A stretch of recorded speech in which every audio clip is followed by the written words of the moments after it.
29 October 2018 Lion Air flight 610 take off के Java सागर में crash कर जाती है, जिसमें सवार सभी 189 लोग मारे जाते हैं।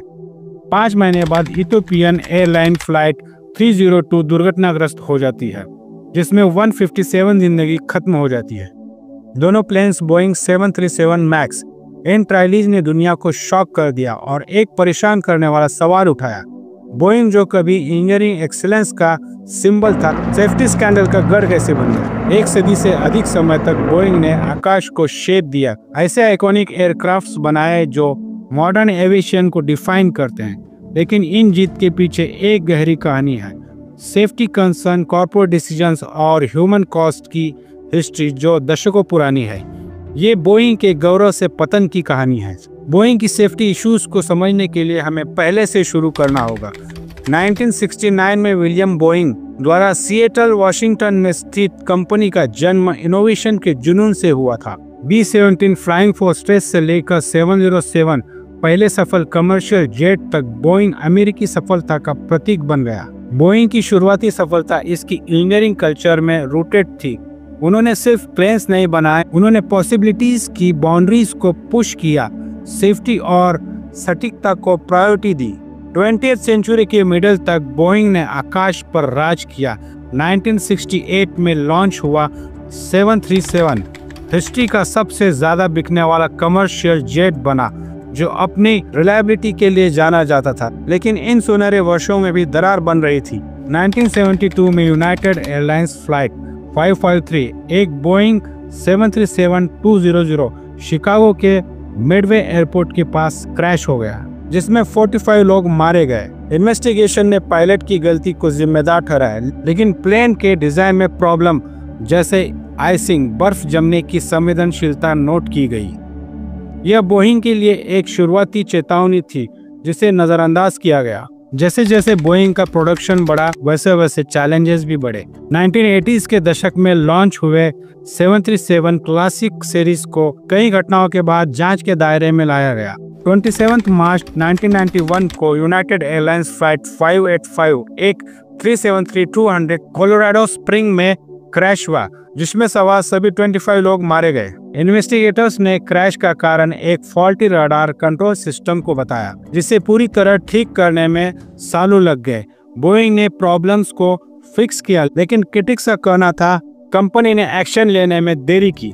Farmer FAA inspector John Ronalds अपने इंटरव्यू में कहते हैं, बोइंग एक जियान कंपनी थी और FAA अक्सर उस पर मेहरबान रहता था, अक्सर उसको टाइम देता था या उसके मामले में डिले करता था, क्योंकि FAA की यह धारणा थी कि बोइंग के इंजीनियर सबसे बेस्ट जानते हैं, जिसने कभी कभी क्रिटिकल सिक्योरिटी रिफॉर्म्स में देरी की। 1988 में अलोहा एयरलाइंस फ्लाइट 243 ने सुर्खियां बटोरी जब 24,000 फीट की ऊंचाई पर इसकी छत फट गई। चमत्कारिक रूप से केवल एक फ्लाइट अटेंडेंट की मृत्यु हुई। कारण पुअर मेंटेनेंस और डिजाइन के कारण मेटल फटिंगनेस। बोइंग को कोड का सामना करना पड़ा और इम्प्रूवमेंट का वादा किया। 90s के दशक तक बोइंग सेफ्टी रिकॉर्ड जांच के दायरे में था। 1996 में TWA फ्लाइट 800 का विस्फोट, एक बोइंग 747 जिसमें 230 लोग मारे गए। हालांकि ये बोइंग की सीधी गलती नहीं थी। ट्रेजेडी ने फ्यूल टैंक डिजाइन की कमजोरियों को उजागर किया, जिससे नए नियम लागू हुए। इन एक्सीडेंट्स ने एक पैटर्न दिखाया। बोइंग रिएक्टिव था, न कि प्रोएक्टिव। सिर्फ ट्रेजेडी के बाद ही सेफ्टी पर ध्यान देता था, लेकिन कंपनी का सबसे बड़ा इम्तिहान अभी बाकी था। 1997 में बोइंग ने अपने राइवल कंपनी मैकडॉनल्ड डगलस को मर्ज कर लिया, जिसने इसकी पहचान बदल दी। मैकडॉनल्ड डगलस, जो कि कॉस्ट कटिंग के लिए जाना जाता था, न कि इंजीनियरिंग एक्सेलेंस के लिए। इस मर्जर ने बोइंग का ध्यान सेफ्टी से हटाकर शेयर होल्डर वैल्यू पर फोकस कर दिया और इस तरह बोइंग का पूरा DNA ही चेंज हो गया। फॉर्मर बोइंग इंजीनियर सारा मिशेल अपने एक इंटरव्यू में कहती है, मर्जर के बाद कंपनी का कल्चर रातों रात बदल गया। इंजीनियर्स को साइडलाइन कर दिया गया और प्रॉफिटेबिलिटी से ऑब्सेस्ड मैनेजर्स ने कंपनी का कंट्रोल अपने हाथ में ले लिया। ऐसा लगता था कि हम बजट पर प्लेन्स बना रहे हैं, न कि सेफ्टी के लिए। 2001 में बोइंग ने अपने इंजीनियरिंग रूट्स को एक और झटका दिया जब उसने अपने हेडक्वार्टर को सिएटल के फैक्ट्रीज से दूर शिकागो मूव किया। यह फिजिकल और कल्चरल डिस्कनेक्ट फ्यूचर फेल्यूर्स का आधार बना। CEO जिम मैकनेनी जैसे लीडर्स के तहत बोइंग ने R&D के बजाय स्टॉक बायबैक को प्रायोरिटी दी। 2011 तक एयरबस के A320 नियो से कंपटीशन का सामना करते हुए बोइंग ने 737 मैक्स को जल्दबाजी में मार्केट में उतारा, एक गलत डिसीजन जो आगे जाके उसे महंगा पड़ने वाला था। 737 मैक्स एक ओल्ड डिजाइन का रेट्रोफिट था जिसमें MCAS नामक एक न्यू सिस्टम थी जो स्टॉल्स को रोकने के लिए थी, लेकिन बोइंग ने MCAS के रोल को डाउन प्ले यानी कम करके दिखाया, कॉस्टली पायलट ट्रेनिंग और रेगुलेटरी स्क्रूटिनी से बचने के लिए।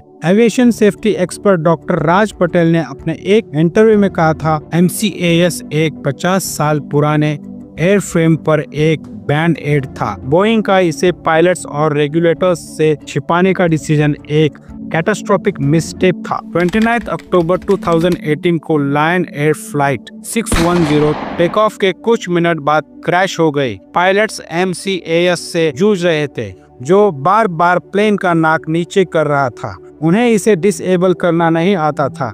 सभी 189 लोग मारे गए। बोइंग ने पायलट्स की गलती को दोषी ठहराया, लेकिन इंटरनल डॉक्यूमेंट्स से पता चला कि उन्हें MCAS की खामियों के बारे में पता था। विसल ब्लोअर्स जैसे एड पियर्सन ने प्रोडक्शन इश्यूज की वार्निंग दी थी, लेकिन उनकी अनसुनी कर दी गई। एड पियर्सन अपने इंटरव्यू में कहते हैं, मैंने देखा कि plane missing parts, faulty wiring के साथ जल्दबाजी में बाहर भेजे जा रहे हैं। मैंने उनसे रुकने की गुहार लगाई, लेकिन उन्होंने नहीं सुनी। 5 महीने बाद इथियोपियन एयरलाइंस फ्लाइट 302 उसी तरह की सर्कमस्टेंसेस में क्रैश हुई, जिसमें 157 लोग मारे गए। दुनिया ने जवाब मांगे। FAA ने 737 मैक्स को ग्राउंड कर दिया, लेकिन क्रिटिक्स ने बोइंग पर प्रॉफिट करने के प्रयास में ग्राउंडिंग एक्शन को डिले करने का आरोप लगाया। बोइंग के तत्कालीन CEO डेनिस मुलिनबर्ग अपनी टेस्टिफाइंग यानी गवाही में कहा कि जांच में बोइंग और FAA के बीच कोजी रिलेशनशिप का खुलासा हुआ, जिसमें कंपनी अपने प्लेन्स को सेल्फ सर्टिफाई करती थी। इंटरनल ईमेल्स में एम्प्लॉइज को रेगुलेटरीज की मॉकिंग और सेफ्टी कंसर्न को डिसमिसिंग करते देखा गया। 2021 में बोइंग ने मैक्स क्रैशेस पर क्रिमिनल चार्जेस की सेटलमेंट के लिए $2.5 बिलियन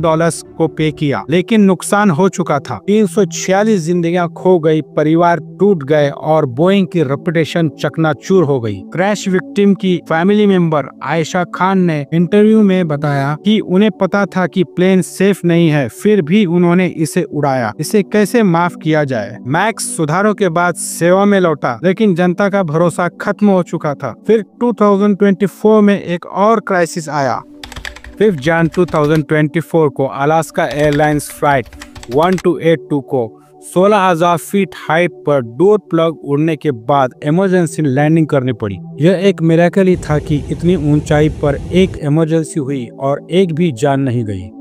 इन्वेस्टिगेटर्स ने मिसिंग बोर्ड पाए। बोइंग के फैक्ट्री में बड़ी ही लापरवाही से काम चलता था। इस घटना ने फिर से इन्वेस्टिगेशन को हवा दी। 2024 में बोइंग प्लेन्स में कई प्रॉब्लम्स आई। मियामी में 747 की इंजन में आग लगना, सैन फ्रांसिस्को में 777 का टायर गिरना, इंडिया में 787 ड्रीमलाइनर की ट्रेजेडी जिसमें 242 से ज्यादा लोग मारे गए। FAA ने बोइंग से अपनी सेफ्टी कल्चर में सुधार की मांग की, लेकिन विसल ब्लोअर्स ने एक बहुत ही सीरियस इमेज पेश की। जॉन बर्नेट, एक फॉर्मर क्वालिटी मैनेजर, उन्होंने 787 ड्रीमलाइनर पर घटिया काम का खुलासा किया। जॉन बर्नेट अपने एक पुराने इंटरव्यू में कहते हैं, मुझे वायरिंग में मेटल के टुकड़े गलत तरीके से इंस्टॉल किए गए पार्ट्स मिले। यह एक डिजास्टर का इंतजार था। मार्च 2024 में बोइंग के खिलाफ गवाही देने से कुछ दिन पहले बर्नेट को self inflicted gun shot wound के साथ मृत पाया गया। उनके फैमिली ने इसको सस्पिशियस बताया। एक और विसल ब्लोअर जोशुआ डीन मई में अचानक मृत हो गए। ये एक कोइंसिडेंस था या साजिश? #बोइंग विसल ब्लोअर्स इस पोस्ट ने एक्स पर पब्लिक का आक्रोश दिखाया, जिसमें टाए सूथे जैसे यूजर्स ने बोइंग के क्रिटिक्स को चुप कराने के पैटर्न को नोट किया। कंपनी ने अपनी गलती से इनकार किया, लेकिन पब्लिक ट्रस्ट तेजी से खत्म हो रहा था। 2024 तक बोइंग ने $11.8 बिलियन का नुकसान दर्ज किया, जो 2019 से टोटल लॉस को $35 बिलियन से अधिक ले गया। सीईओ दवे कैलहाउन ने अपने इस्तीफे की अनाउंसमेंट की, लेकिन क्रिटिक्स ने आर्गुमेंट किया कि लीडरशिप में चेंज पर्याप्त नहीं था। बोइंग का दावा है कि वह बदल रहा है। 2024 में इसने अपने स्पीक अप प्रोग्राम को मजबूत किया, जिसमें सेफ्टी रिपोर्ट्स 220% से इंक्रीज हुए। कंपनी डेटा एनालिटिक्स और सेफ्टी सिस्टम में इन्वेस्ट कर रही है, लेकिन क्या यह बहुत कम और बहुत देर से है? एविएशन एनालिस्ट लॉरा बेनेट कहती है, बोइंग को केवल न्यू पॉलिसीज की नहीं बल्कि कल्चरल चेंज की जरूरत है। उन्हें इंजीनियरिंग को एम्पावर करना होगा, विसल ब्लोअर्स को सुनना होगा और पब्लिक के साथ ट्रस्ट फिर से बनाना होगा। पैसेंजर्स के लिए बोइंग में उड़ान भरने का मतलब एक परेशान अतीत वाली कंपनी पर ट्रस्ट करना है। क्या बोइंग अपनी सेफ्टी की लेगेसी को वापस पा सकता है? बोइंग की कहानी कॉशनरी है, एक चेतावनी है कि जब प्रॉफिट आपके उद्देश्य पर भारी पड़ता है तो क्या होता है। 737 की क्रैशेस से लेकर 2024 के स्कैंडल तक कीमती जिंदगियों, भरोसा और $बिलियन में चुकाई गई है। फिर भी ट्रेजेडीज से सीखे गए लेसन्स के कारण एविएशन सबसे सेफ्टी ट्रैवलिंग का तरीका बना हुआ है। आसमान उतना ही सेफ है जितना कि इसे बनाने वाली कंपनियां। बोइंग को अपने पास्ट का सामना करना होगा ताकि फ्यूचर सेफ हो।